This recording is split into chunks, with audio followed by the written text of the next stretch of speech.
नमस्कार। प्रस्तुत है जयशंकर प्रसाद जी के द्वारा लिखी हुई कहानी सालवती। सदा नीरा नदी अपनी गंभीर गति से उस घने साल के जंगल से कतरा कर चली जा रही है। सालों की श्यामल छाया उसके जल को और भी नीला बना रही है, परंतु वह इस छायादान को अपनी छोटी छोटी वीचियों से मुस्कुराकर टाल देती है। उसे तो ज्योत्सना से खेलना है। चैत की मतवाली चांदनी परिमल से लदी थी। उसके वैभव की यह उदारता थी कि उसकी कुछ किरणों को जंगल के किनारे की फूस की झोपड़ी पर भी बिखरना पड़ा। उसी झोपड़ी के बाहर नदी के जल को पैर से छूती हुई एक युवती चुपचाप बैठी आकाश के दूरवर्ती नक्षत्रों को देख रही थी। उसके पास ही सत्तू का पिंड रखा था। भीतर से एक दुर्बल कंठ से किसी ने पुकारा, बेटी। परंतु युवती तो आज एक अद्भुत गौरव नारी जीवन की सार्थकता देख कर आई है। पुष्करणी के भीतर से कुछ मिट्टी रात में ढोकर बाहर फेंकने का पारिश्रमिक चुकाने के लिए रत्नाभरणों से लदी हुई एक महालक्ष्मी बैठी थी। उसने पारिश्रमिक देते हुए पूछा, बहन, तुम कहाँ रहती हो? कल फिर आना। इन शब्दों में कितना स्नेह था। वह महत्व क्या इन नक्षत्रों से भी दूर की वस्तु नहीं है? विशेषतः उसके लिए। वह तल्लीन थी। भीतर से फिर पुकार हुई, बेटी सालवती, रात को नहा मत बेटी, सुनती नहीं क्या? पिताजी। सालवती की तंद्रा टूटी। वह उठ खड़ी हुई। उसने देखा कि वृद्ध छड़ी टेकता हुआ झोपड़ी के बाहर आ रहा है। वृद्ध ने सालवती की पीठ पर हाथ रखकर उसके बालों को टटोला। वे रूखे थे। वृद्ध ने संतोष की सांस लेकर कहा, अच्छा है बेटी, तूने स्नान नहीं किया। मैं तनिक सो गया था। तू आज कहाँ चली गई थी बेटी? अरे, रात तो प्रहर से भी अधिक बीत चुकी। बेटा, तूने आज कुछ भोजन नहीं बनाया? पिताजी, मैं आज नगर की ओर चली गई थी। वहां पुष्करणी बन रही है ना, उसी को देखने। तभी तो बेटी तुझे विलंब हो गया। अच्छा तो बना ले कुछ, मुझे भी भूख लगी है। ज्वर तो अब नहीं है, थोड़ा सा मूंग का सूप। हाँ रे, मूंग तो नहीं है। अरे यह क्या है रे?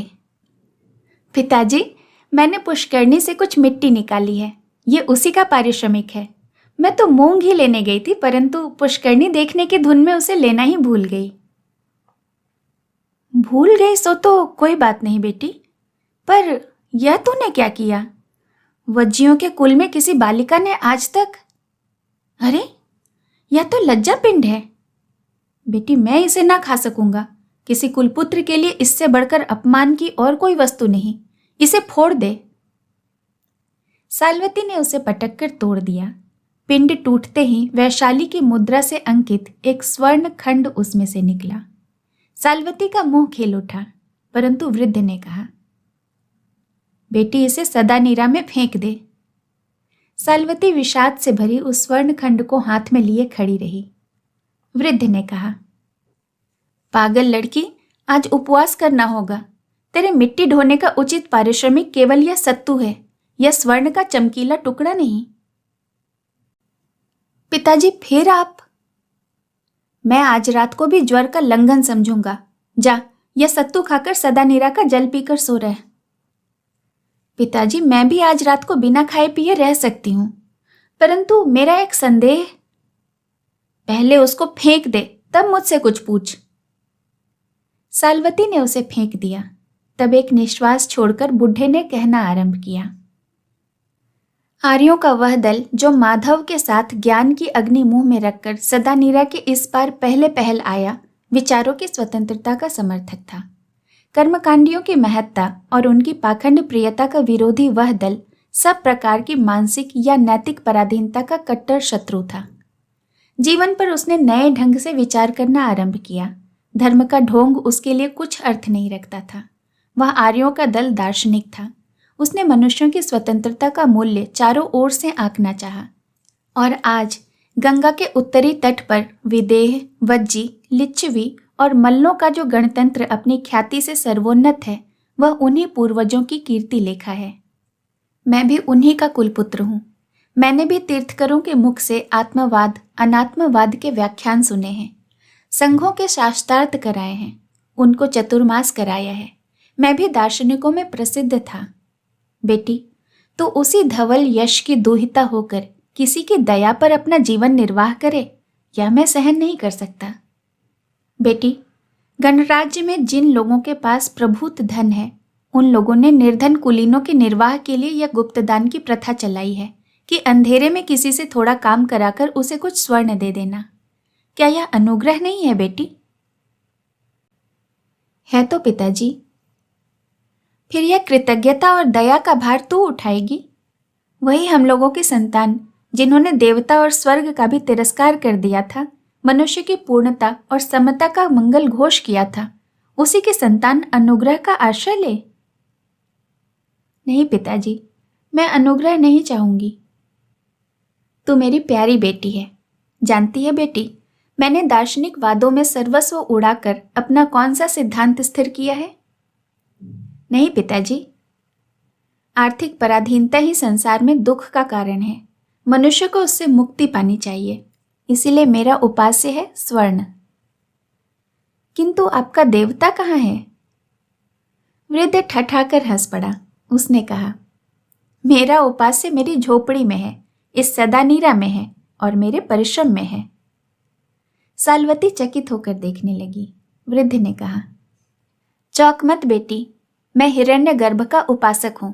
देख, सदानीरा की शिलाओं में स्वर्ण की प्रचुर मात्रा है। तो क्या पिताजी, तुमने इसीलिए इन काले पत्थरों से झोपड़ी भर रखी है? सालवती ने उत्साह से कहा। वृद्ध ने सिर हिलाते हुए फिर अपनी झोपड़ी में प्रवेश किया और सालवती उसने घूमकर लज्जा पिंड को देखा भी नहीं।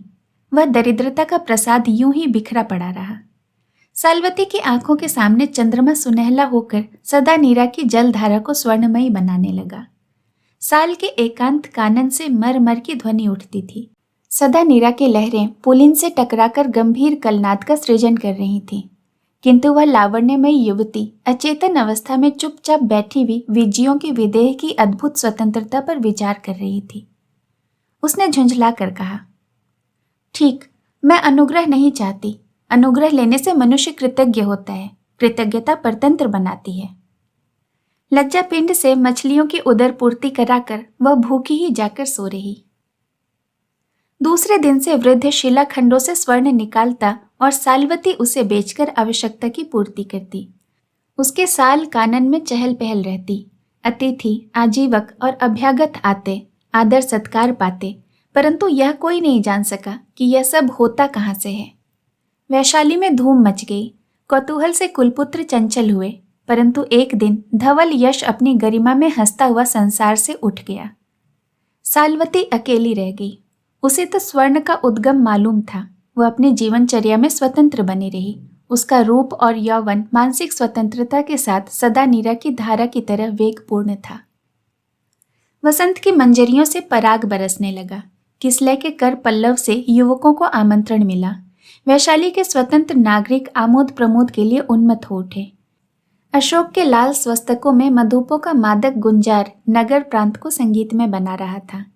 तब कलशों में आसव लिए दासों के वृंद, वसंत कुसुमांकृत युवतियों के दल कुलपुत्रों के साथ वसंतोत्सव के लिए वनों उपवनों में फैल गए। कुछ मनचले उस दूरवर्ती साल कानन में भी पहुंचे। सदानीरा के तट पर साल की निर्जन छाया में उनकी गोष्ठी जमी। इस दल में अन्य लोगों की अपेक्षा एक विशेषता थी कि उनके साथ कोई स्त्री न थी। दासों ने आसन बिछा दिए, खाने पीने की सामग्री रख दी गई। ये लोग संभ्रांत कुलपुत्र थे, कुछ गंभीर विचारक थे। ये युवक देव गंधर्व की तरह रूपवान थे। लंबी चौड़ी हड्डियों वाले व्यायाम से सुंदर शरीर पर एक दो आभूषण और काशी के बने हुए बहुमूल्य उत्तरीय, रत्न जड़ित कटिबंध में कृपाणी, लच्छेदार बालों के ऊपर सुनहले पतले पटबंधन और वसंतोत्सव के प्रधान चिन्ह स्वरूप दूर्वा और मधुक पुष्पों की सुचरित मालिका। उनके मांसल भुजदंड, कुछ कुछ आसव पान के अरुनेत्र, तांबुल रंजित सुंदर अधर और उस काल के भारतीय शरीर सौंदर्य के आदर्श प्रतिनिधि थे। वे बोलने के पहले थोड़ा मुस्कुराते, फिर मधुर शब्दों से अपने भावों को अभिव्यक्त करते थे। गिनती में वे 8 थे। उनके रथ दूर खड़े थे। दासों ने आवश्यक वस्तु सजाकर रथों के समीप आश्रय लिया। कुलपुत्रों का पान, भोजन और विनोद चला। एक ने कहा, भद्र अभिनंदन, अपनी वीणा सुनाओ। दूसरे ने भी इस प्रस्ताव का अनुमोदन किया। अभिनंदन के संकेत पर दास ने उनकी वीणा उनके सामने लाकर रख दी। अभिनंदन बजाने लगा। यह सब आनंदमग्न होकर सुनने लगे।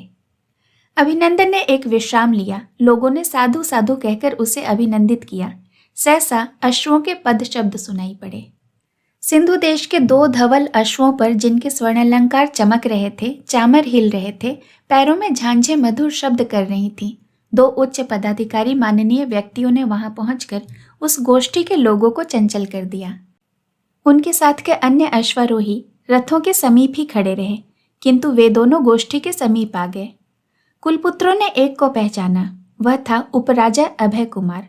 उन लोगों ने उठकर उनका स्वागत और नमस्कार किया। उपराजा ने अश्व पर से बैठे ही पूछा, कुलपुत्रों की शुभकामना करते हुए मैं पूछ सकता हूँ कि क्या कुलपुत्रों की प्रसन्नता इसी में है कि वे लोग अन्य नागरिकों से अलग अपने वसंतोत्सव का आनंद आप ही लें? उपराजा के हम लोग कृतज्ञ हैं। हम लोगों की गोष्ठी को वे प्रसन्नता से सुशोभित कर सकते हैं। हम लोग अनुग्रहित होंगे। किंतु मेरे साथ एक माननीय अतिथि हैं। पहले इनका परिचय करा दूं? बड़ी कृपा होगी। ये है मगध राज के महामंत्री। वैशाली का वसंतोत्सव देखने आए हैं। कुलपुत्रों ने मन में सोचा, महामंत्री चतुर हैं। रथ पर न चढ़कर अश्व की वल्गा अपने हाथ में रखी है। विनय के साथ कुलपुत्रों ने दोनों अतिथियों को घोड़ों से उतरने में सहायता दी। दासों ने दोनों अश्वों को रथ के समीप पहुंचाया और वैशाली के उपराजा तथा मगध के महामंत्री कुलपुत्रों के अतिथि हुए। महामंत्री गूढ़ राजनीतिज्ञ था। वो किसी विशेष सिद्धि के लिए वैशाली आया था।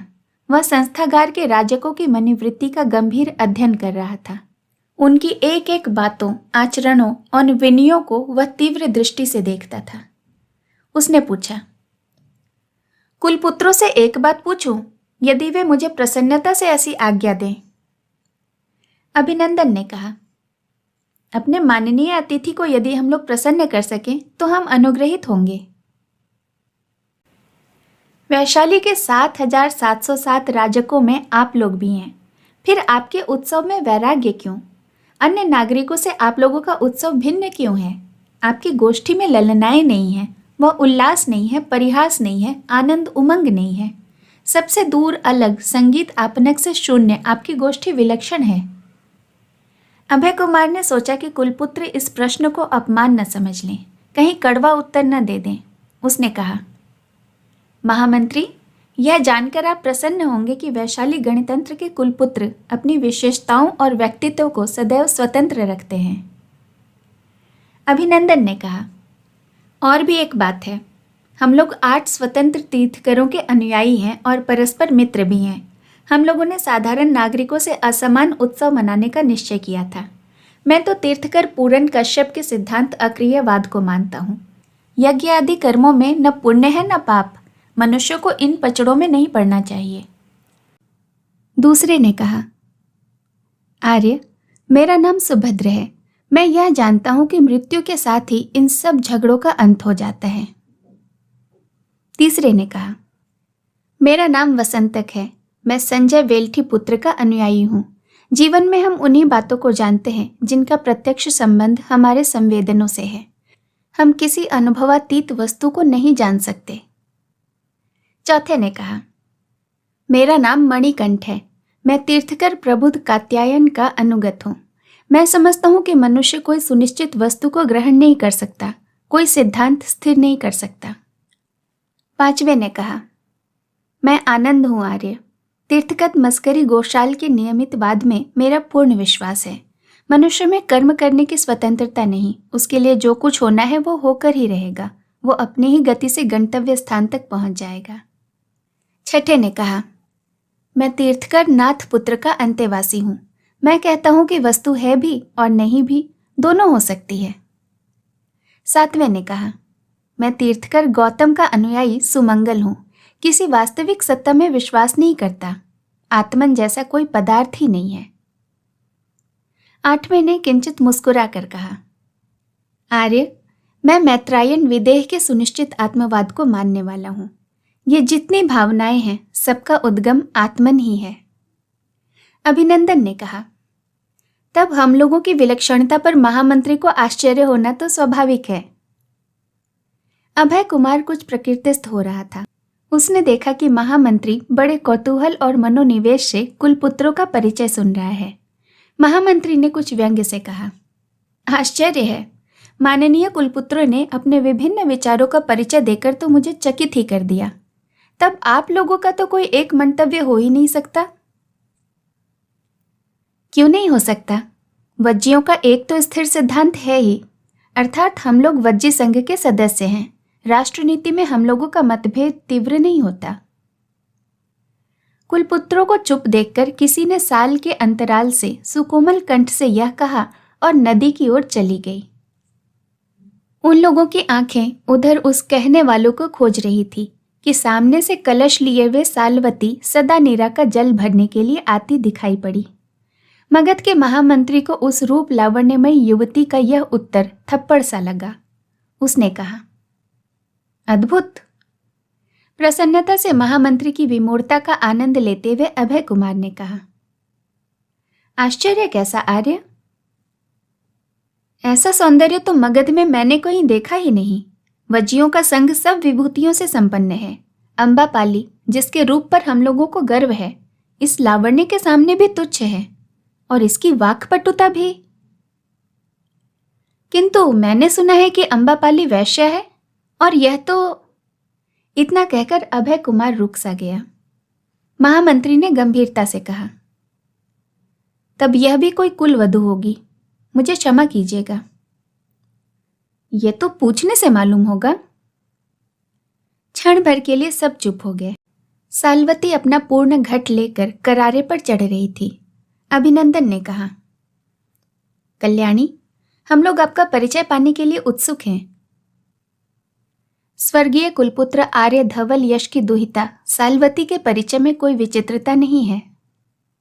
सालवती ने गंभीरता से कहा, और वह दुर्बल कटी पर पूर्ण कलश लिए कुछ रुक सी गई।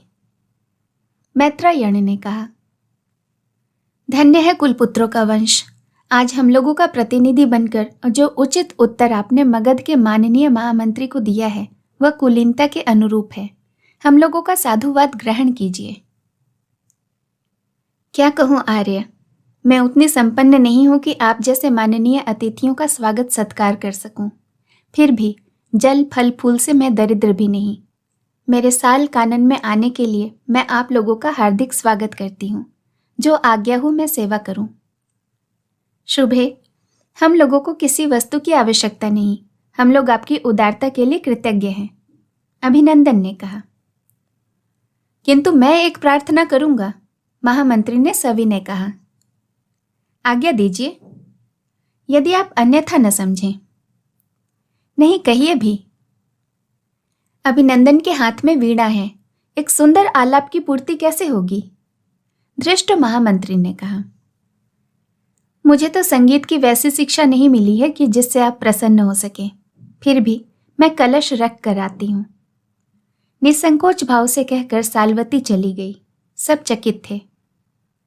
बेत से बुनी हुई डाली में थोड़े से फल लिए हुए सालवती आई और आसन के एक भाग पर वह बैठ गई। कुलपुत्रों ने फल चखे और थोड़ी मात्रा में आसव भी। अभिनंदन ने वीणा उठा ली। अभय कुमार प्यासी आंखों से उस सौंदर्य को देख रहा था। सालवती ने अपने गोत्र की छाप से अंकित अपने पिता से सीखा हुआ पद मधुर स्वर से गाना आरंभ किया। श्रोता मुग्ध थे। उस संगीत का विषय था जंगल, उसमें विचरने की प्राकृतिक स्वतंत्रता। वह अकृत्रिम संगीत किसी डाल पर बैठी हुई कोकिल के गान से भी विलक्षण था। सब मुग्ध थे। संगीत समाप्त हुआ, किंतु उसका स्वर मंडल अभी उस प्रदेश को अपनी माया से आच्छन्न किए हुए था। सालवती उठ खड़ी हुई। अभय कुमार ने एक क्षण में अपने गले से मुक्ता की एकावली निकालकर अंजलि में ले ली और कहा, देवी, यह उपहार है। सालवती ने गंभीर भाव से सिर झुकाकर कहा, बड़ी कृपा है, किंतु मैं किसी के अनुग्रह का दान नहीं ग्रहण करती। और वह चली गई। सब लोगों ने आश्चर्य से एक दूसरे को देखा। अभय कुमार को उस रात्रि में निद्रा नहीं आई। वह साल्वती का चित्र अपनी पुतलियों पर बनाता रहा। प्रणय का जीवन अपने छोटे छोटे क्षणों में बहुत दीर्घजीवी होता है। रात किसी तरह कटी। अभय कुमार वास्तव में कुमार था और था वैशाली का उपराजा। नगर के उत्सव का प्रबंध उसी के हाथ में था। दूसरा प्रभात अपनी तृष्णा में लाल हो रहा था। अभय के हृदय में निदारुण अपमान भी चुभ रहा था, और चुभ रहा था उन दार्शनिक कुलपुत्रों का सव्यंग्य परिहास जो साल्वती के अनुग्रह न लेने पर उसकी स्वतंत्रता की विजय समझकर और भी तीव्र हो उठा था। उन कुलपुत्रों की गोष्ठी उसी साल कानन में जमी रही। अभी उन लोगों ने स्नान आदि से निवृत्त होकर भोजन भी नहीं किया था कि दूर से त्रुनाद्र सुनाई पड़ा। साथ में एक राजपुरुष उच्च कंठ से पुकारता था, आज अंगन पूजा के लिए वज्जियों के संघ में सबसे सुंदर राजकुमारी चुनी जाएगी। जिसको चुनाव में आना हो संस्थागार में 1 प्रहर के भीतर आ जाए। अभिनंदन उछल पड़ा। उसने कहा, मैत्रायण, साल्वती को लिवा ले जाना चाहिए। ऐसा न हो कि वैशाली के सबसे उत्तम सौंदर्य का अपमान हो जाए। किंतु वह अभिमानिनी चलेगी? यही तो विकट प्रश्न है। हम सब चलकर प्रार्थना करें तो चलो। सब अपना दुकूल संभालते हुए साल्वती की झोपड़ी की तरफ चल पड़े। साल्वती अपना नियमित भोजन चावल बना रही थी। उसके पास थोड़ा सा दूध और फल रखा था। उसने इन लोगों को आते देखकर सहज प्रसन्नता से मुस्कुरा कर कहा, स्वागत। माननीय कुलपुत्रों को आतिथ्य ग्रहण करने के लिए मैं निमंत्रित करती हूँ। उसने एक शुभ्र कंबल बिछा दिया। युवकों ने बैठते हुए कहा, किंतु हम लोग भी एक निमंत्रण देने आए हैं। साल्वती कुछ सोचने लगी। हम लोगों की प्रार्थना अनुचित नहीं होगी, आनंद ने कहा। कहिए।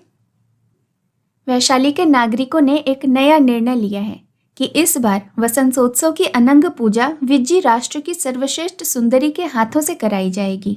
इसके लिए संस्थागार में चुनाव होगा। तो इसमें मैं क्या परिवर्तन कर सकती हूँ?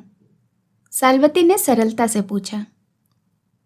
नहीं शुभे, आपको भी इसमें भाग लेना होगा। हम लोग आपको संस्थागार में ले चलेंगे और हमें पूर्ण विश्वास है कि हम लोगों का पक्ष ही विजयी होगा। किंतु क्या आप लोगों का यह मुझ पर अनुग्रह नहीं होगा, जिसे मैं कदापि ग्रहण नहीं कर सकती? नहीं भद्रे, यदि मेरे प्रस्ताव को बहुमत मिला तो क्या हम लोगों की विजय न होगी? तब क्या हम ही लोग आपके अनुग्रहित न हो जाएंगे? साल्वती कुछ चुप सी हो गई। मैत्रायण ने फिर कहा, विचारों की स्वतंत्रता इसी में है कि वे स्पष्ट रूप से प्रचारित किए जाएं, न कि वे सत्य होते हुए भी दबा दिए जाएं। साल्वती इस सम्मान से अपने हृदय को अछूता न रख सकी। स्त्री के लिए उसके सौंदर्य की प्रशंसा कितनी बड़ी विजय है। उसने कहा, तो क्या मुझे चलना ही होगा? यह हम लोगों के लिए अत्यंत प्रिय संदेश है। आनंद, तुम रथों को यहीं ले आओ और मैं समझता हूं कि सौंदर्य लक्ष्मी तुम्हारे रथ पर ही चलेंगी। तुम होगे उसके रथ के सारथी। आनंद सुनते ही उछल पड़ा। उसने कहा, एक बात और भी। साल्वती ने प्रश्न करने वाली आंखों से देखा। आनंद ने कहा, सौंदर्य का प्रसाधन? मुझे कुछ नहीं चाहिए, मैं यूं ही चलूंगी और कुलपुत्रों के निर्णय की मैं परीक्षा करूंगी कि कहीं वे भ्रम में तो नहीं है। थोड़ा जलपान करके सब लोग प्रस्तुत हो गए। तब साल्वती ने कहा, आप लोग चलें, मैं अभी आती हूं। कुलपुत्र चले गए।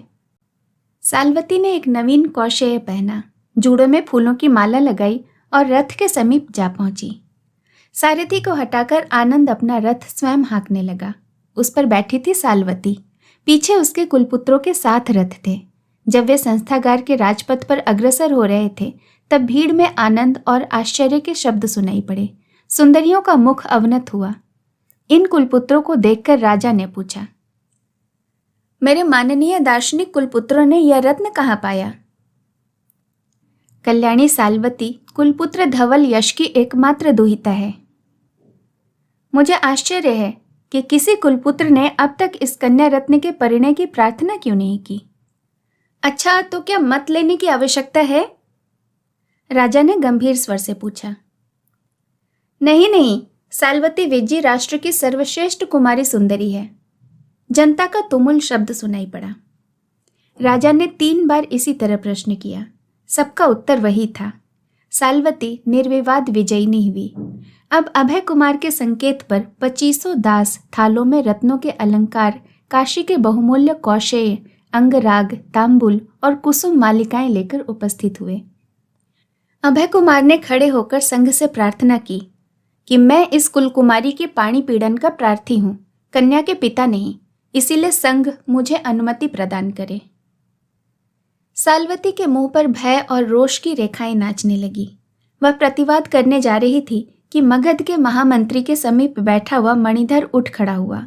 उसने तीव्र कंठ से कहा, मेरी एक विज्ञप्ति है, यदि संघ प्रसन्नता से सुने। यह अभय का प्रतिद्वंदी सेनापति मणिधर उपराजा बनने का इच्छुक था। सब लोग किसी आशंका से उसी की ओर देखने लगे। राजा से बोलने की आज्ञा पाकर उसने कहा, आज तक हम लोग कुलपुत्रों की समता का स्वप्न देखते हैं। उनके अधिकार ने संपत्ति और स्वार्थों की समानता की रक्षा की है।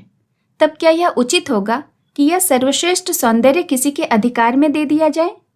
मैं चाहता हूं कि राष्ट्र की ऐसी सुंदरी को स्वतंत्र रहने दें और वह अनंग की पुजारिन अपनी इच्छा से अपनी एक रात्रि की दक्षिणा 100 स्वर्ण मुद्राएं लिया करे। साल्वती विपत्ति में पड़ गई। उसने अपने दार्शनिक कुलपुत्रों की ओर रक्षा पाने के विचार से देखा, किंतु उन लोगों ने घटना के इस आकस्मिक परिवर्तन को सोचा भी नहीं था। इधर समानता का सिद्धांत संस्थागार में हलचल मच गई। राजा ने इस विज्ञप्ति पर मत लेना आवश्यक समझा। शलाकाएं बटी, गणपूरक अपने कार्य में लगा और साल्वती प्रार्थना करने जा रही थी कि मुझे इस उपद्रव से छुट्टी मिले। किंतु समानता और प्रजातंत्र के सिद्धांतों की लगन कौन किसकी सुनता है? उधर एक व्यक्ति ने कहा, हम लोग भी अम्बपाली के समान ही क्या विज्जी राष्ट्र में एक सौंदर्य प्रतिमा स्थापित नहीं कर सकते, जिससे अन्य देशों का धन इस राष्ट्र में आवे? अभय कुमार हतबुद्धि सा क्षोभ और रोष से कांप रहा था। उसने तीव्र दृष्टि से मगध के महामंत्री की ओर देखा। मंत्री ने मुस्कुरा दिया। गणपूरक ने विज्ञप्ति के पक्ष में बहुमत की घोषणा की। राजा ने विज्ञप्ति पर स्वीकृति दे दी। जब मत लिया जा रहा था तब साल्वती के मन की अवस्था बड़ी विचित्र हो रही थी। कभी तो वह सोचती थी कि पिता हिरण्य के उपासक थे, स्वर्ण ही संसार के प्रभु हैं, स्वतंत्रता का बीज है, वही 100 स्वर्ण मुद्राएं उसकी दक्षिणा है और अनुग्रह करेगी वही। तिस पर इतनी संवर्धना, इतना आदर। दूसरे क्षण उसके मन में यह बात खटकने लगती कि वह कितनी दयनीय है, जो कुलवधु का अधिकार उसके हाथ से छीन लिया गया था और उसने ही तो अभय का अपमान किया था। किस लिए? अनुग्रह न लेने का अपमान? तो क्या मनुष्य को प्रायः वही करना पड़ता है जिसे वह नहीं चाहता? उसी ने मगध के महामंत्री के सामने प्रजातंत्र का उत्कर्ष बनाया था। वही एक राज मगध का प्रतिनिधि यहाँ बैठा है। तब बहुमत की जय हो, वह विरोध करना चाहती थी परंतु कर न सकी। उसने आनंद के नियतिवाद का एक बार मन में स्मरण किया और गंतव्य पथ पर वेग से चली गई। तब साल्वती को घेर कर कुलपुत्रों ने आनंद से उसका जय घोष किया। देखते देखते साल्वती के चरणों में उपहार के ढेर लग गए। वह रथ पर अनंग पूजा के स्थान पर चली, ठीक वैसे ही जैसे अपराधी वध स्थल की ओर। उसके ठीक पीछे सहस्रों रथों और घोड़ों पर कुलपुत्र, फिर जनस्रोत्र, सब आज अपने गणतंत्र के सिद्धांत की विजय पर उन्मत्त थे। अभय कुमार जड़ सा वहीं खड़ा रहा। जब संस्थागार से निकलने के लिए मंत्री उसके पास आया तब अभय का हाथ दबाकर उसने कहा, उपराजा प्रसन्न हो। महामंत्री, तुम्हारी कूटनीति सफल हुई, कहकर अभय ने क्षोभ से उसकी ओर देखा। आप लोगों का राष्ट्र सचमुच स्वतंत्रता और समानता का उपासक है, मैं साधुवाद देता हूं। दोनों अपने रथों पर चढ़कर चले गए। साल्वती, वैशाली की अप्सरा साल्वती अपने वैभव और सौंदर्य में अद्वितीय थी। उसके प्रमुख उपासक थे वैशाली के सेनापति मणिधर। संपत्ति का स्रोत उस सौंदर्य सरोवर में आकर भर रहा था। वहां अनेक कुलपुत्र आए, नहीं आया तो एक अभय कुमार। और सालवती का मान जैसे अभय कुमार को पदावनत करने के लिए कुचला जा रहा था। वह उस दिन की एकावली पर आज अपना पूरा अधिकार समझती थी, किंतु अब वह कहाँ मिलने का। उसका हृदय तीव्र भावों से भर गया था। आज वह चिंतामग्न थी। मगध का युद्ध वैशाली में भयानक समाचार भेज रहा था। मगध की पूर्ण विजय के साथ यह समाचार भी मिला कि सेनापति मणिधर उस युद्ध में मारे गए। वैशाली में रोष और उत्साह छा गया। नई सेना का संचालन करने के लिए आज संस्थागार में चुनाव होने वाला है। नगर की मुख्य महिलाएं, कुमारियां उस सेनापति का अभिनंदन करने के लिए पुष्प रथों पर चढ़कर चली आ रही हैं। उसे भी जानना चाहिए, क्या मणिधर के लिए दुख होना मानसिक स्वतंत्रता का चिन्ह है जिसे वह कभी स्वीकार न करेगी। वह भी उठी। आज उसके श्रृंगार का क्या कहना। जिसके अभिमान पर वह जी रही थी, वही उसका सौंदर्य कितने आदर और प्रदर्शन की वस्तु है। उसे सब प्रकार से सजाकर मणियों की झिलमिल में पुष्पों से सजे हुए रथ पर चढ़कर सालवती संस्थागार की ओर चली। कुछ मनचले नवयुवकों का जयघोष विरोध के स्वर में लुप्त हो गया। वह पीली पड़ गई। साधारण नागरिकों ने चिल्लाकर कहा, इसी के संसर्ग दोष से सेनापति मणिधर की पराजय हुई। एक ने कहा, यह मणिधर की काल भुजंगिनी है। दूसरे ने कहा, यह वैशाली का अभिशाप है। तीसरे ने कहा, यह विचार स्वातंत्र्य के समुद्र का हलाहल है। सालवती ने सारथी से कहा, रथ फेर दो। किंतु दूसरी ओर से अपार जनसमूह आ रहा था। बाध्य होकर सालवती को राजपथ में एक ओर रुकना पड़ा। तूर्यनाद समीप आ रहा था। सैनिकों के शीर्ष शस्त्रान और भाल चमकने लगे। भालों के फलक उन्नत थे और उनसे भी उन्नत थे उन वीरों के मस्तक जो स्वदेश की स्वतंत्रता के लिए प्राण देने जा रहे थे। उस वीर वाहिनी में सिंधु देश की शुभ्र अश्वराज पर अभय कुमार आरूढ़ था। उसके मस्तक पर सेनापति का स्वर्णपत्र सुशोभित था। दाहिनी भुजा खड़ी हुई थी, जिसमें नग्न खंस सारी जनता को अभिवादन कर रहा था और वीरों को रण निमंत्रण दे रही थी उसके मुख पर की सहज मुस्कान। फूलों की वर्षा हो रही थी। विजयों की जय के रणनाद से वायुमंडल गूंज रहा था। उस वीर श्री को देखने, उसका आदर करने के लिए कौन नहीं उत्सुक था। सालवती भी अपने रथ पर खड़ी हो गई थी। उसने भी एक सुचरित माला लक्ष्य साधकर फेंकी और वह उस खंज से जाकर लिपट गई। जनता तो भावोन्माद की अनुचरी है। सैकड़ों कंठ से साधु की ध्वनि निकली। अभय ने फेंकने वाली को देखा। दोनों के नेत्र मिले। सालवती की आंखें नीची हो रहीं और अभय तंद्रालस जैसा हो गया, निश्चेष्ट। उसकी तंद्रा तब टूटी जब नवीन अश्वारोहियों का दल चतुष्पद उसके स्वागत पर वीर गर्जन कर उठा। अभय कुमार ने देखा कि वे 8 दार्शनिक कुलपुत्र एक एक गुल्म के नायक हैं। उसका मन उत्साह से भर उठा। उसने क्षण भर में निश्चय किया कि जिस देश के दार्शनिक भी अस्त्र ग्रहण कर सकते हैं, वह देश कभी पराजित नहीं होगा। अभय कुमार ने उच्च कंठ से कहा, कुलपुत्रों की जय। सेनापति अभय कुमार की जय। कुलपुत्रों ने प्रत्युत्तर दिया। विजयों की जय। जनता ने जयनाद किया।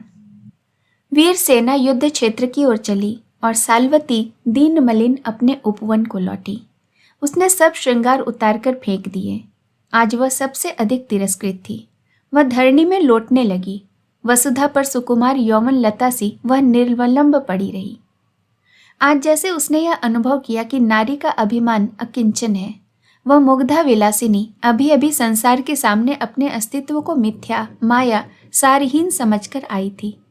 वह अपने सुवासित अलकों को बिखराकर उसी में अपना मुंह छिपाए पड़ी थी। नीला उसकी मुंह लगी दासी थी और वह वास्तव में सालवती को प्यार करती थी। उसने पास बैठकर धीरे धीरे बालों को हटाया, आंसू पोंछे, गोद में सिर रख लिया। सालवती ने प्रलय भरी आंखों से उसकी ओर देखा। नीला ने मधुर स्वर में कहा, स्वामिनी, यह शोक क्यों? सालवती चुप रही। स्वामिनी, शैया पर चलो, इससे तो और भी कष्ट बढ़ने की संभावना है। कष्ट? नीले, मुझे सुख कभी मिला था, किंतु आपके शरीर के भीतर एक अन्य प्राणी की जो सृष्टि हो रही है, उसे तो संभालना ही होगा। सालवती जैसे नक्षत्र की तरह आकाश से गिर पड़ी। उसने कहा, कहती क्या है? नीला हंसकर बोली, स्वामिनी, अभी आपको अनुभव नहीं है। मैं जानती हूं यह मेरा मिथ्या प्रलोभन नहीं है। साल्वती सब तरह से लुट गई। नीला ने उसे शैया पर लिटा दिया। उसने कहा, नीले, आज से मेरे सामने कोई ना आवे। मैं किसी का मुंह नहीं देखना चाहती। बस केवल तुम मेरे पास बनी रहो। सुकोमल शैया पर साल्वती ने करवट ली। सहसा उसके सामने मणिधर का वह पत्र आया जिसे उसने रणक्षेत्र से भेजा था। उसने उठकर पढ़ना आरंभ किया। वैशाली की सौंदर्य लक्ष्मी। वह रुक गई, सोचने लगी। मणिधर कितना मिथ्यावादी था। उसने एक कल्पित सत्य को साकार बना दिया। वैशाली में जो कभी न था, उसने मुझे वही रूपा जीवा बनाकर क्या राष्ट्र का अनिष्ट नहीं किया? अवश्य किया है। देखो आगे क्या लिखता है। मेरा मन युद्ध में नहीं लगता। लगता कैसे? रूप ज्वाला की शलभ, तुझे तो जल मरना था। उसे तो जैसे अपराध का दंड मिला। और स्वतंत्रता के नाम पर जो भ्रम का सृजन कर रही थी, उसका क्या हुआ? मैं साल वन की विहंगिनी, आज मेरा सौंदर्य कहाँ है? और फिर प्रसव के बाद क्या होगा? वह रोती रही। साल्वती के जीवन में रुदन का राज्य था। जितना ही वह अपने स्वतंत्रता पर पहले सहसा प्रसन्न हो रही थी, उतना ही उस मानिनी का जीवन दुखपूर्ण हो गया। वह गर्भवती थी। उपवन से बाहर नहीं निकलती थी, ना तो कोई भीतर आने पाता। साल्वती ने अपने आप को बंदी बना लिया। कई महीने बीत गए। फिर से मधुमास आया, पर साल्वती का वसंत जैसे सदा के लिए चला गया था। उसने उपवन की प्राचीर से सुना, जैसे कोई तुर्य नाद के साथ पुकार रहा है, विजयों की सर्वश्रेष्ठ सुंदरी अनंग पूजा। आगे वह कुछ न सुन सकी। वह रोष से मूर्छित थी। विषाद से उसकी प्रसव पीड़ा भयानक हो रही थी। नीला ने उपचार किया। वैद्य के प्रयत्न से उस रात्रि में साल्वती को एक सुंदर सी संतान हुई। साल्वती ने अपने यौवन वन से कुठार को देखा। द्वंद्व से वह तड़पने लगी। मोह को मान ने पराजित किया। उसने कोमल फूलों की टोकरी में अच्छे वस्त्रों से लपेटकर उस सुकुमार शिशु को एक ओर गोधूली की शीतल छाया में रखवा दिया। वैद्य का मुंह सोने से बंद करा दिया गया। उसी दिन साल्वती अपने सुविशाल भवन में लौट आई। उसी दिन अभय कुमार विजयी होकर अपने पद से लौट रहा था। तब उसे एक सुंदर शिशु मिला। अभय उसे अपने साथ ले आया। प्रतियोगिता का दिन था। साल्वती का सौंदर्य दर्प जागरूक हो गया था। उसने द्राक्षासव का घूंट लेकर मुकुर में अपनी प्रतिछाया देखी। उसको जैसे अकारण संदेह हुआ कि उसकी फूलों की ऋतु बीत चुकी है। वह अपमान से भयभीत होकर बैठ रही। वैशाली विजय का उत्सव मना रही थी। उधर वसंत का भी समारोह था। साल्वती को सब लोग भूल गए। और अभय कुमार, वह कदाचित नहीं भूला। कुछ कुछ क्रोध से, कुछ विषाद से और कुछ स्नेह से। संस्थागार में चुनाव की भीड़ थी। उसमें जो सुंदरी चुनी गई वह निर्विवाद नहीं चुनी जा सकी। अभय कुमार ने विरोध किया। 8 कुलपुत्रों ने उसका साथ देते हुए कहा, जो अनुपम सौंदर्य नहीं, उसे वैश्या बनाना सौंदर्य बोध का अपमान कराना है। किंतु बहुमत का शासन, चुनाव हो ही गया। वैशाली को अब वैश्याओं की अधिक आवश्यकता थी। साल्वती ने सब समाचार अपनी शैया पर लेटे लेटे सुना। वह हंस पड़ी। उसने नीला से कहा, नीले, मेरे स्वर्ण भंडार में कमी तो नहीं है? नहीं स्वामिनी। इसका ध्यान रखना, मुझे आर्थिक परतंत्रता न भोगनी पड़े। इसकी संभावना नहीं, आप निश्चिंत रहें। किंतु साल्वती, हाँ, वह स्वतंत्र थी, एक कंगाल की तरह, जिसके पास कोई अधिकार, नियंत्रण अपने पर भी नहीं और दूसरे पर भी नहीं। ऐसे 8 बसंत बीत गए। अभय कुमार अपने उद्यान में बैठा था। एक शुभ्र शिला पर उसकी वीणा रखी थी। 2 दास उसके सुगठित शरीर में सुगंधित तेल मर्दन कर रहे थे। सामने मंच पर एक सुंदर बालक अपनी क्रीड़ा सामग्री लिए व्यस्त था। अभय अपनी बनाई हुई कविता गुनगुना रहा था। वह बालक की अकृत्रिम हंसी पर लिखी गई थी। अभय के हृदय का समस्त संचित स्नेह उसी बालक में केंद्रीभूत था। अभय ने पूछा, आयुष्मान विजय, तुम भी आज मल्लशाला में चलोगे ना? बालक क्रीड़ा छोड़कर उठ खड़ा हुआ, जैसे वह सचमुच किसी से मल्ल युद्ध करने के लिए प्रस्तुत हो। उसने कहा। चलूंगा और लड़ूंगा भी। अभय ठठाकर हंस पड़ा। बालक कुछ संकुचित हो गया। फिर सहसा अभय को स्मरण हो गया कि उसे और भी कई काम हैं। वह स्नान करने के लिए उठने लगा कि संस्थागार की सन्निपात भेरी बज उठी। एक बार उसने कान खड़े किए, फिर वह अपने काम में लीन हो गया। मगध युद्ध के बाद उसने किसी विशेष पद के लिए कभी अपने आप को उपस्थित नहीं किया। वह जैसे वैशाली के शासन में भाग लेने से उदासीन हो रहा। स्वास्थ्य का बहाना बनाकर उसने अवकाश ग्रहण किया। उसके मगध युद्ध के सहायक 8 दार्शनिक कुलपुत्र उसके अभिन्न मित्र थे। वे भी अविवाहित थे। अभय कुमार की गोष्ठी बिना सुंदरियों की जमात थी। वे भी आ गए। इन सबों के बलिष्ठ शरीरों पर मगध युद्ध के वीर चिन्ह अंकित थे। अभिनंदन ने पूछा, आज संस्थागार हम लोग चलेंगे कि नहीं?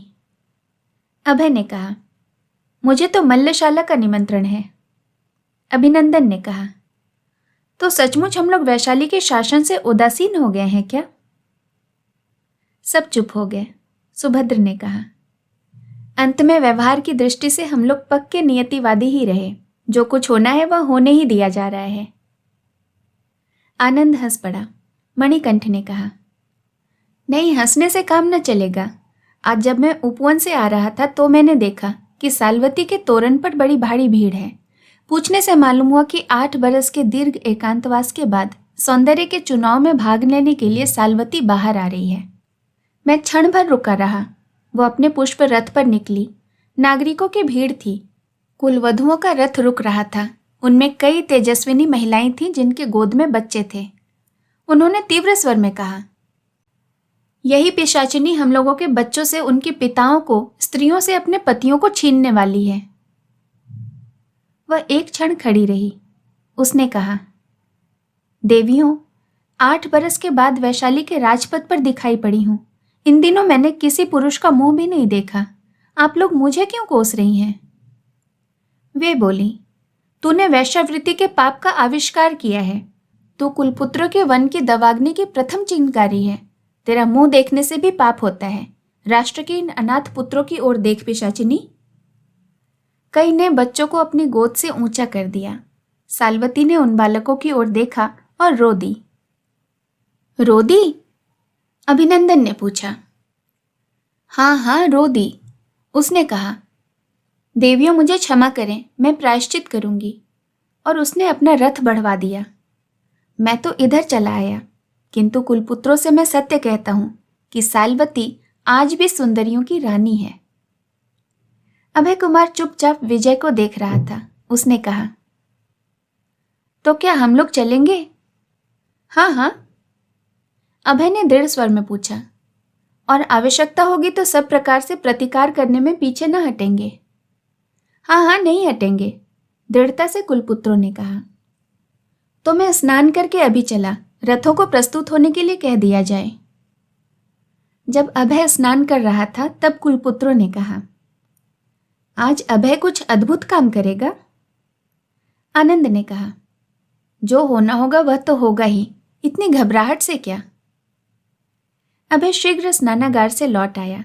उसने विजय को भी अपने साथ रथ पर बिठाया। कुलपुत्रों के 9 रथ संस्थागार की ओर चले। अभय के मुख पर गंभीर चिंता थी और दुर्दमनीय दृढ़ता थी। सिंह द्वार पर साधारण जनता की भीड़ थी और विशाल प्रांगण में कुलपुत्रों और महिलाओं की। आज सौंदर्य प्रतियोगिता थी।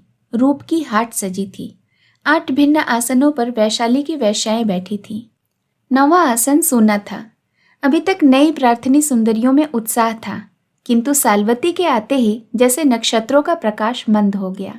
पूर्ण चंद्रोदय था। सालवती आज अपने संपूर्ण सौंदर्य में यौवनवती थी। सुंदरियां हताश हो रही थीं। कर्मचारी ने प्रतियोगिता के लिए नाम पूछा, किसी ने नहीं बताया। उसी समय कुलपुत्रों के साथ अभय ने प्रवेश किया। मगध युद्ध विजेता का जय जयकार हुआ। सालवती का हृदय कांप उठा। न जाने क्यों वह अभय से डरती थी। फिर भी उसने अपने आप को संभाल कर अभय का स्वागत किया। युवक सौंदर्य के चुनाव के लिए उत्कंठित थे। कोई कहता था आज होना असंभव है, कोई कहता नहीं, आज सालवती के सामने इसका निर्णय होगा। परंतु कोई सुंदरी अपना नाम ही नहीं देना चाहती थी। सालवती ने अपनी विजय से मुस्कुरा दिया। उसने खड़ी होकर विनीत स्वर में कहा। यदि माननीय संघ को अवसर हो और वह मेरी विज्ञप्ति सुनना चाहे तो मैं निवेदन करूं। संस्थागार में सन्नाटा था। उसने प्रतिज्ञा उपस्थित की। यदि संघ प्रसन्न हो तो मुझे आज्ञा दें, मेरी यह प्रतिज्ञा स्वीकार करें। आज से कोई स्त्री वैशाली राष्ट्र में वैश्या नहीं होगी। कोलाहल मच गया। और तुम अपने सिंहासन पर अचल बनी रहो, कुलवधुओं के सौभाग्य का अपहरण किया करो। महिलाओं के तिरस्कारपूर्ण शब्द आलिंदी से सुनाई पड़े। धैर्य धारण करो देवियों। हाँ तो इस पर संघ क्या आज्ञा देता है? साल्वती ने साहस के साथ तीखे स्वर में कहा। अभय ने प्रश्न किया। क्या जो वैश्याएं हैं वे वैशाली में बनी रहेंगी? और क्या इस बार भी सौंदर्य प्रतियोगिता में तुम अपने आप को विजयिनी नहीं समझती हो? मुझे निर्वासन मिले, कारागार में रहना पड़े, जो भी संघ की आज्ञा हो, किंतु अकल्याणकारक और पराजय के मूल के इस भयानक नियम को जो अभी थोड़े दिनों से विजयी संघ ने प्रचलित किया है, बंद करना चाहिए। एक कुलपुत्र ने गंभीर स्वर से कहा। क्या राष्ट्र की आज्ञा से जिन स्त्रियों ने अपना सर्वस्व उसकी इच्छा पर लुटा दिया है, उन्हें राष्ट्र निर्वासित करेगा, दंड देगा? गणतंत्र का तो यह पतन है। एक ओर से कोलाहल मचा। नहीं नहीं, ऐसा नहीं होना चाहिए। फिर इन लोगों का भाग्य किस संकेत पर चलेगा? राजा ने गंभीर स्वर में पूछा। इनका कौमार्य, शील और सदाचार खंडित है। इनके लिए राष्ट्र क्या व्यवस्था करता है? संघ यदि प्रसन्न हो, उसे अवसर हो तो मैं कुछ निवेदन करूं? आनंद ने मुस्कुराते हुए कहा।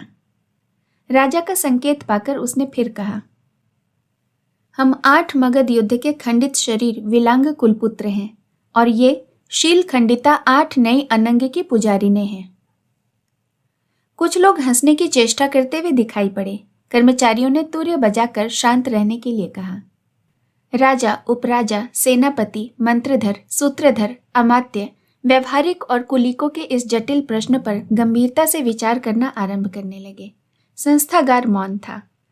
कुछ काल के बाद सूत्रधर ने पूछा, तो क्या 8 कुलपुत्रों ने निश्चय कर लिया है? इन वैश्याओं को वे लोग पत्नी की तरह ग्रहण करेंगे? अभय ने उनकी ओर संप्रभ देखा। वे उठ खड़े हुए। एक साथ स्पष्ट स्वर में उन लोगों ने कहा, हाँ, यदि संघ वैसी आज्ञा देने की कृपा करे तो।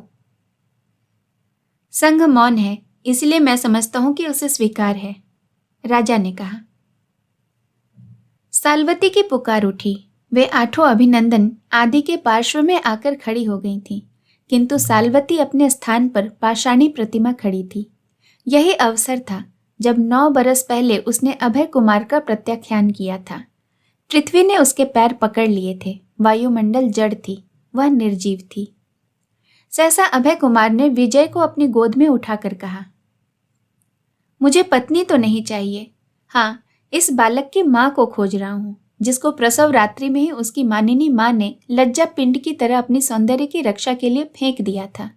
उस चतुर वैद्य ने इसकी दक्षिण भुजा में एक अमिट चिन्ह अंकित कर दिया है। उसे यदि कोई पहचान सके तो वो उसे अपनी गोद में ले ले। साल्वती पागलों की तरह झपटी। उसने चिन्ह देखा और देखा उस सुंदर मुख को। वह अभय के चरणों में गिरकर बोली, यह मेरा है देव, क्या तुम मेरे होगे? अभय ने उसका हाथ पकड़कर उठा लिया। जयनाथ से संस्थागार मुखरित हो रहा था। इस कहानी को सुनने के लिए आपका बहुत बहुत धन्यवाद। दोस्तों, ऐसी और भी कहानियां सुनने के लिए आप मेरे चैनल को ज़रूर सब्सक्राइब करें। फिर मिलूंगी एक नई कहानी के साथ। नमस्कार।